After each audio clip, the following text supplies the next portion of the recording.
everyone, and welcome back to Straight Up. If this is your first time joining us, Straight Up is a conversation with our community's risk takers, barrier breakers, and change makers.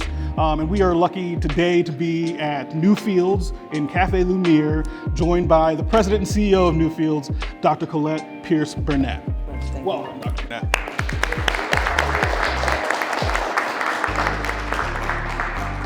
And thank you all for being here. If you want to be a part of our live audience in the future, come to some of our events. Everyone that you see here are program participants who've been asked to join us, and you could be on that list as well. So thank you everyone for being here, and let's kick it off. Cheers. Cheers. Here we go.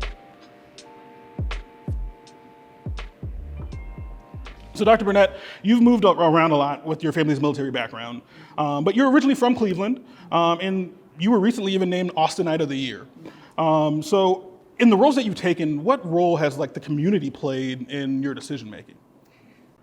A lot. I'm from Cleveland, first generation college student. I learned what that meant when I went when I got into higher education. Growing up in a working class family in a community, going to an all-black high school, I thought college was the 13th grade. My community had very high expectations for me. College was just a natural next step. So I grew up in this kind of environment where I always knew I needed people to be around me that believed in me more than I believe in myself. So now I've become a part of the community and believing in other people. That's so important. One of my favorite quotes that I come across while preparing for this interview is that leadership is leadership, whether it's a university or a museum. It's something that's you. Do you recall, and you talked about even in the previous answer about your family having high expectations of you. Do you recall when you decided that hey, I am a leader, leadership is what I'm gonna do? I'm asked that question a lot. I don't remember a moment in time. I remember this gradual feeling of wanting to serve. And you can't lead those you don't love. So, and I really do care genuinely about people. So I think that always gravitated me towards having a servant heart and having a servant heart in leadership positions. When I say leadership is leadership, I really do mean that. I've had two major career changes in my life. I have an undergrad engineering degree, so I was corporate for the first 15 years of my life and reached that, for black females, that concrete ceiling that what am I going to do next with my life? So I made a shift into education. And so then I reached a pivot and point in my life where I didn't have a doctorate degree. And in higher education, particularly as a woman, I was not going to get a presidency.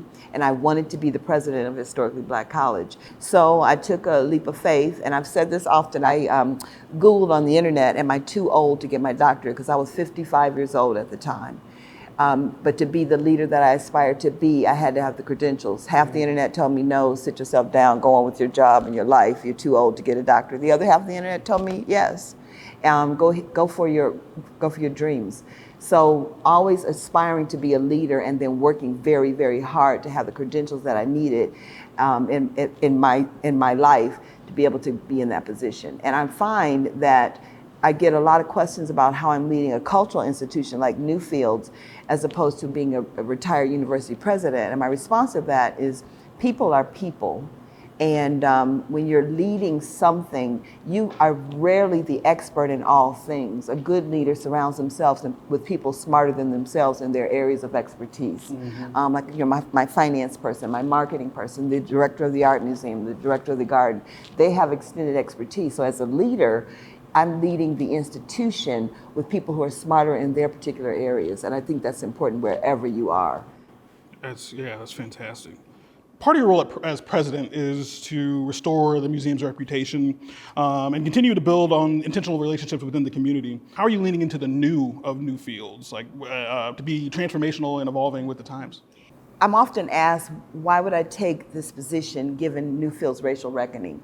That made me want to do it even more. We could either freeze ourselves and say, hey, we're just traumatized, or we can work hard and grow through it. And that's what we're doing right now. We're on a march to being an anti-racist institution, to be the best-in-class Indianapolis Museum of Art. We already have a phenomenal collection. We're a very complex organization, and we are very excited about the things that are to come, because we really have boundless opportunities.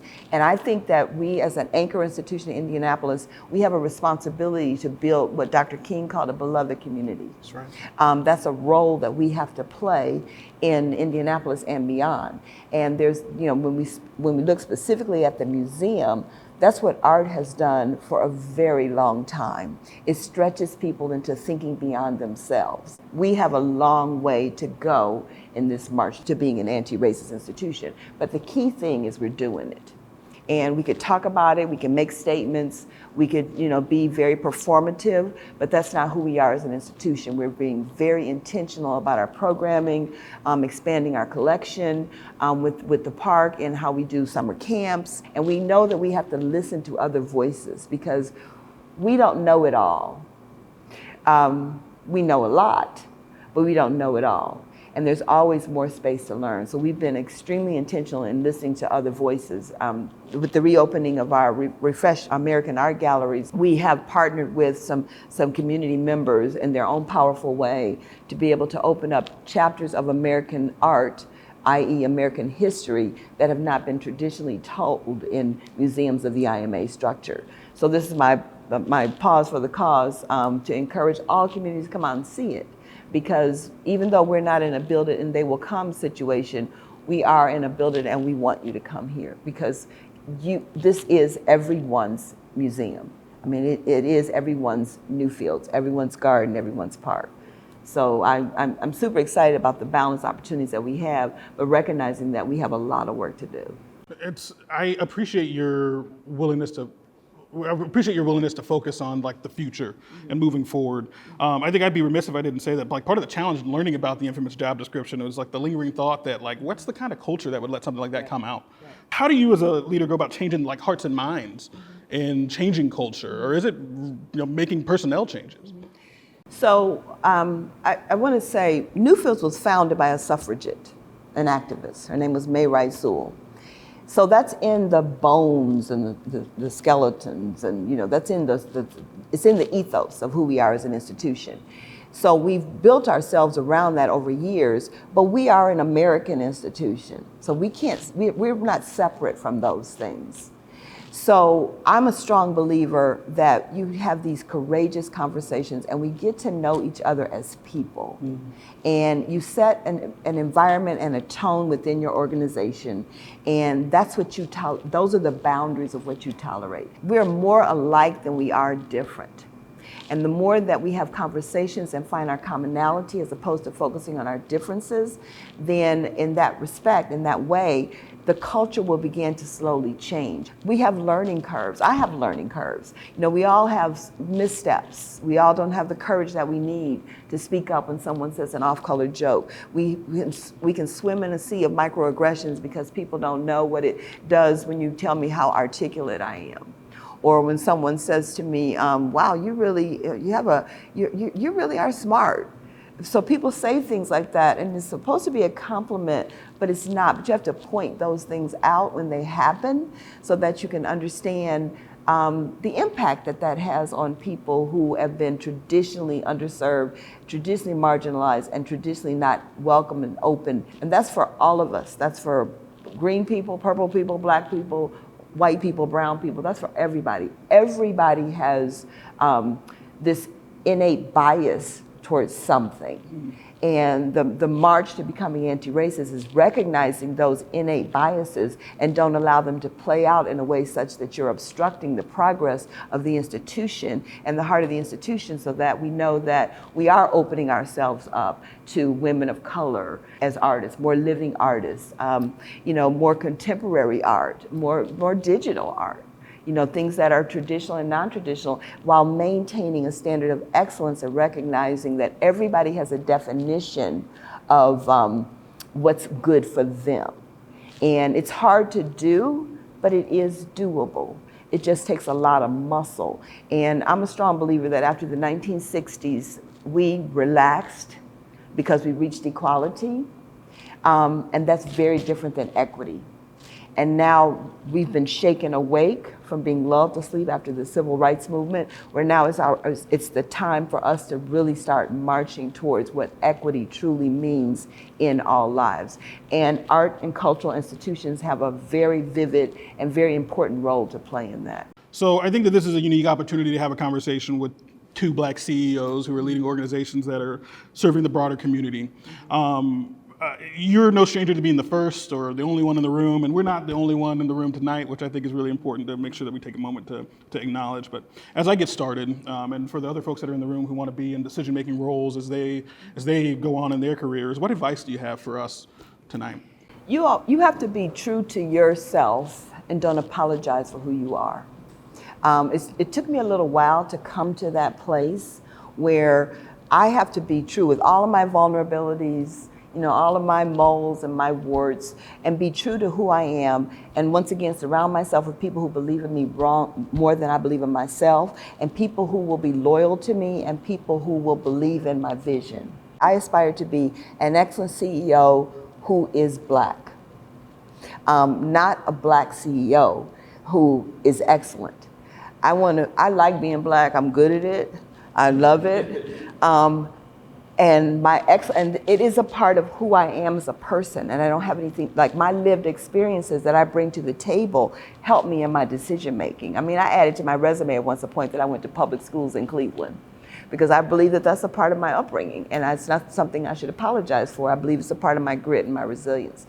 So my advice, and I do this, I mentor a lot of young people, is that you are true to yourself. You identify your North Star, and you have a servant open heart, recognize your flaws, and always be open to learning, and you will grow and walk into your own. And I believe that life is, in my spiritual walk, I believe that life is a series of assignments, and God puts you on an assignment. You have to let go of yourself, and then you can become a servant in that space to be able to lift an institution, even a 140-year-old institution, because you will be given the resources, as in the people, that you need to make that happen. But you have to open yourself up and always be true to your North Star and follow your own moral compass, because it never leads you astray. And let's go with audience questions. Who's got one? Yes. We're gonna bring the mic for the cameras. Welcome to Indianapolis. Thank you for being here.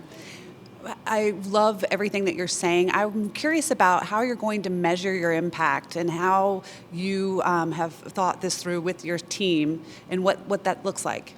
So right now, we're in the process right now of putting a lot of context to our strategic plan.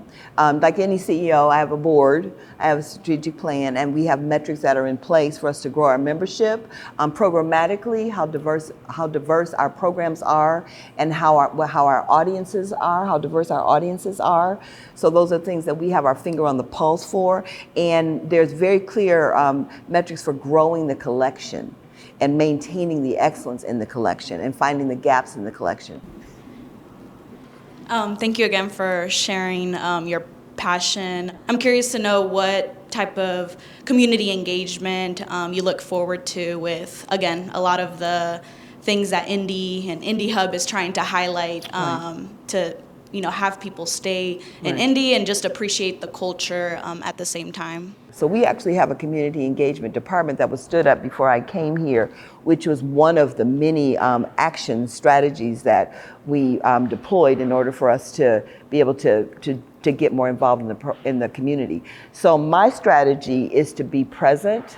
I only have 40 hours in the week, which are really not 40, they're more like 120, because this is it's a morning to the night job as any CEO growing an organization, being front facing and serving. But to be with the neighborhood associations, to be with the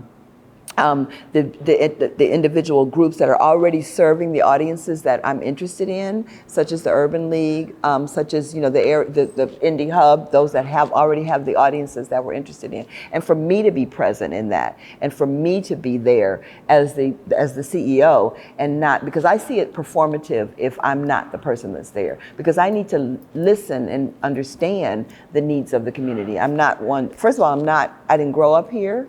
So I need to learn a lot. I can surmise some things, but you only get to know that. Like I said earlier, I really mean that about getting to know people as people. And then I want to build my own life too. You know, I do have a life. We were just talking about, I want to come to the Loom and just sit down with my friends and not have to be, the president and CEO. Hi everybody, my name is Bill Mee. I'm the Executive Director of Indie Black Professionals. I'm very excited to have you here tonight. My question was, obviously with everything that happened with Newfields before you came in, what are the challenges you're kind of going through to kind of restore, Newfields back to, hopefully the better days? The main challenge, and it's really an opportunity, is restoring our confidence internally. And for us to begin to continue to believe in who we are and what we can offer, what we do offer. The other challenge is rebuilding the brand, and that's where relationships come into play, is rebuilding that brand and getting ourselves out into spaces where people see. I don't believe in just making a statement and then moving away from it. You have to actually do things and be action oriented. And with that, let's say thank you to Dr. Burnette. Thank you to the folks that are here. Thank you to our sponsors, Absolut, for another great Straight Up. And thank you to Newfields for hosting us tonight. Thank you all, as well, for our studio audience for being here with us. This is great fun. So, thank you all. We'll see you all next time.